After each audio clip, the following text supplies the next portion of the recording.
Hi, good afternoon. I am Jan Witkowski here at Cold Spring Harbor Laboratory, and I welcome you to the 86th Cold Spring Harbor Symposium on Quantitative Biology. And this year the topic is genomic stability and integrity, a topic that of course has been of interest to the symposia way back into the 1940s, although not quite in the same molecular detail. And I've got Roger Greenberg here from Philadelphia. Roger, I've not heard your talk, so give us a little bit of background and what you're talking about. Sure. This is a new topic for my lab, and it all started from a very talented MD PhD student in the lab, Robert Dilley. And what he was interested in is how a particular aspect of DNA replication could be regulated. And this was DNA polymerase delta, which he had shown was both involved in DNA replication but also in DNA repair synthesis. We purified Pol delta complexes from human cells and identified a new macromolecular machine known as a AAA ATPase complex composed of 4 subunits. And that appears to be involved in a process we call replication protein quality control, where it is involved in unfolding and turning over proteins involved on chromatin involved in DNA replication, as well as in mitosis. Okay. So these are proteins that are already on the DNA and chromatin. Yes. And this complex comes along and removes them when they're not needed, or that's what essentially exactly that appears to be the function. They are following DNA synthesis. It sort of travels behind them and forms a large ring in these 4 proteins together, and there's a central pore where it can basically unfold these proteins through the central pore and lead to their proteolytic degradation. Okay. And so this is after the replication fork's gone along, and you've got two double-stranded DNAs. Right. Correct. And why is its function simply to clear off these proteins, or does it have a sort of a deeper significance? Is it basically a vacuum cleaner cleaning off these proteins? That's a very good question, and those are areas that we're still investigating because all of this is so new. It's the description of the complex, the structural biology, the biochemistry. What we know is that it interacts with numerous different replication factors and appears to use them as a substrate in what we call its unfoldase activity, and that's coupled to proteolysis. I think that relates to the need for constant protein turnover. And there has to be proteins working at the site of action and then being turned over. And this is, I think, one of the paradigms for biology, regardless of where a protein is active. Typically, activation signals then lead to degradation signals. And that's what we largely see. In its absence, we see an accumulation of these proteins. They don't get processed, and the whole process of DNA replication slows down and becomes less efficient and lower fidelity. I mean, Johannes Walter this morning was talking about another example where proteolysis is a key aspect of replication. Yes, and his was talking about, it was a very interesting talk that was talking about specific DNA lesions, whereas what we're looking at is more of a housekeeping role. Rather than specifically dealing with DNA damage per se, it is active throughout replication and perhaps in other aspects of the cell cycle too. And you mentioned mitosis? The major phenotype that we see in terms of chromosome instability is in mitosis, with a phenotype of premature sister chromatid separation. And that leads to missegregation of chromosomes, presence of micronuclei, which is not a good thing. And actually, several members of this complex are mutated in a human syndrome, EHLMRS, which stands for epilepsy, hearing loss, microcephaly, other phenotypic abnormalities, and there are real consequences to losing this complex. So this is slightly off the mechanistic aspect, but it's always, because presumably this complex is present in all cells. Yes. But not all cells are equally affected. These presumed children have this condition. Why is it restricted to that set of organs? Very, very good question. All cells are affected by complete loss. So if we delete this complex from any proliferating cell type, the cell will die. It is what is called a panessential. Each of the four members are called panessential genes. The patients who inherit these mutations, they have biallelic hypomorphic mutations, which are more subtle. And so that also appears to create some tissue specificity of the phenotypes. And that is a common enigma to many of these genetic syndromes where genes that are involved in every cell yet appear to create preferentially a phenotype in one tissue over another.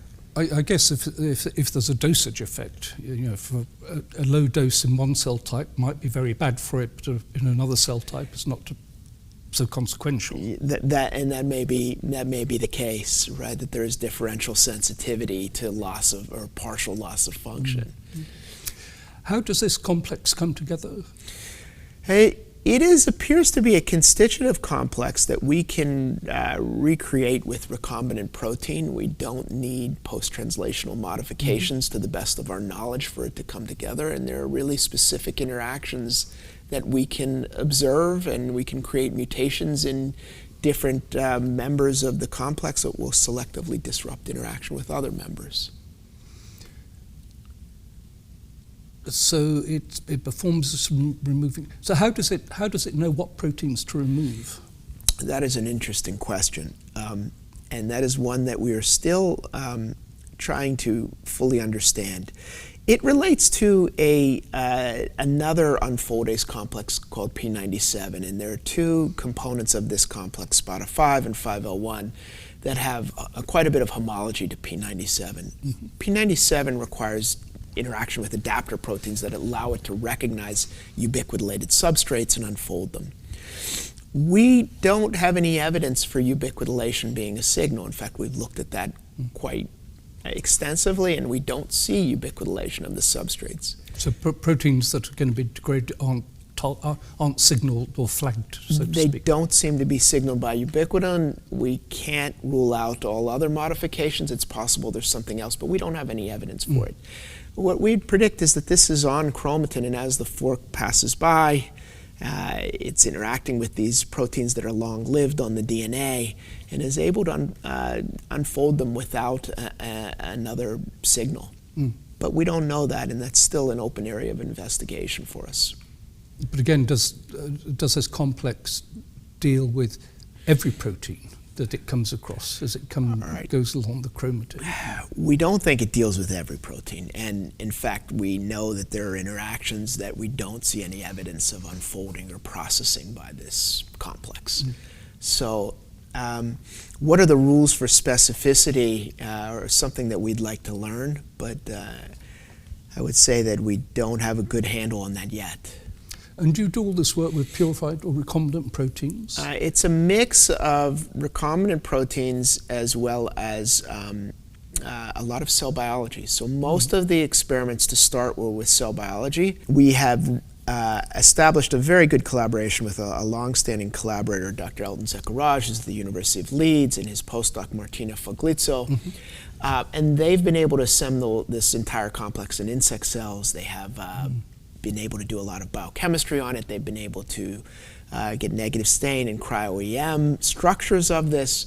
And that, in combination with the cell biology, which has gone on in my lab, really is a nice combination. And so we hope to be able to answer these questions about what are the substrate specificities and how exactly this is working using those methods. So in what way, you say cell biology, what sort of experiments do you do? I mean, do you literally have cells growing in culture that you manipulate? We have cells growing in culture, which are actually mammalian cells, human cells we use, and it's quite easy to manipulate them now with the genome engineering technologies from CRISPR. So we can have inducible degrons of members of this complex to degrade it in a timely manner when we want to start our experiments. We typically look through the cell cycle. we isolate chromatin fractions in S phase, and that's where we see the processing. So while DNA replication is active in S phase, that's when these replosome components are being processed by this complex. And what you can observe in this is that there are faster migrating forms. And what happens is the unfoldase activity is coupled to proteolysis. Cysteine proteases can then act on these unfolded regions. They become accessible for them to cleave them, and you can observe faster migrating forms of substrates on a Western blot. And this complex doesn't play a role in sort of maintenance of chromatin in G1 or other aspects of the cell cycle, or is it closely tied to replication? I think that it is going to have more of a general role the way these unfoldases typically do. Again, we use P97 as a model, which is involved in both the cytoplasm, ubiquitin-dependent protein quality control in the cytoplasm, on chromatin in the nucleus.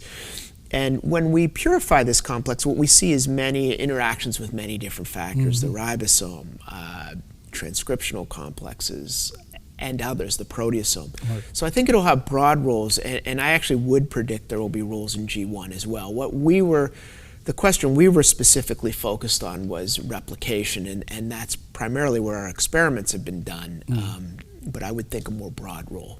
Yeah.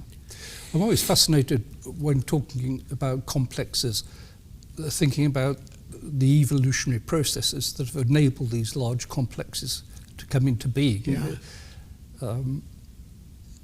There are times when I almost believe I'm a creationist. Maybe we should cut that out of the video. Do you have any thoughts on this and how these things come into being evolutionarily? It is another fascinating question, and I guess there's no conflict between creationist and evolution as long as you're not a fundamentalist creationist. Creationist. But anyway, a different topic. What appears is that the entire complex is assembled in chordates. All right, so in vertebrates, there are members of the complex that are present in lower eukaryotes, but for the entire thing to come about, that happened later on in evolution. And perhaps it had to deal with the complexity of all these different protein complexes and how they have to be turned over. These are large macromolecular machines. It's not easy to access them for the proteolytic machinery to degrade them. And they may need a little bit of help to disassemble and do this in a timely manner. And thinking about sort of the economy of the cell, how many of these complexes are there in the cell? Right. Or on a DNA, We don't know the answer to that, and that is interesting because I think that will relate to the kinetics of turnover of these different complexes. Yeah. Well, I'm a bit worried that we got onto creationism, so I can assure you I'm not. But I think we can end it on that. That note. I don't need to be. I don't need to be in any controversies either. Right. I think we brought up two controversial topics we probably shouldn't put on YouTube. Right. Yeah. Thank you very much. Thank you very much. I appreciate it.